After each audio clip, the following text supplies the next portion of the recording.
درود شریف کے بعد جو دعائیں نماز میں ہم پڑھتے ہیں، مثلاً رب جعلنی یا ربنا آتنا، کیا یہ پڑھنا درست نہیں ہے؟ ایک بھائی نے سوال پوچھا ہے کہ میں نے سنا ہے کہ نماز میں جو ہم درود شریف کے بعد دعائیں پڑھتے ہیں، رب جعلنی اور ربنا آتنا، تو یہ پڑھنا درست نہیں ہے اور یہ کسی حدیث سے ثابت نہیں ہے، تو اس کے بارے میں وضاحت کریں۔ تو اس کے بارے میں وضاحت یہ ہے کہ درود شریف کے بعد بہتر دعا تو وہ ہے جو آپ صلی اللہ علیہ وسلم نے حضرت ابوبکر صدیق رضی اللہ عنہ کو سکھائی تھی، جب انہوں نے پوچھا کہ مجھے کوئی دعا سکھائے کہ میں نماز میں وہ دعا پڑھوں،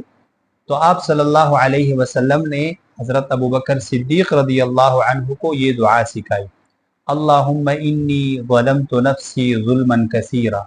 ولا یغفر الذنوب الا انت فاغفر لی مغفرتا من عندک وارحمنی انک انت الغفور الرحیم۔ بہتر یہ ہے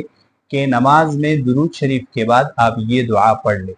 لیکن یہ دعا پڑھنا لازم نہیں ہے۔ آپ کوئی بھی دعا جو قرآن میں یا احادیث مبارکہ میں وارد ہو وہ پڑھ سکتے ہیں۔ مثلا درود شریف کے بعد آپ رب جعلنی مقیم الصلاۃ یہ بھی پڑھ سکتے ہیں، ربنا آتنا فی الدنیا حسنۃ وفی الآخرۃ حسنۃ وقنا عذاب النار یہ بھی پڑھ سکتے ہیں۔ لیکن بہتر یہ ہے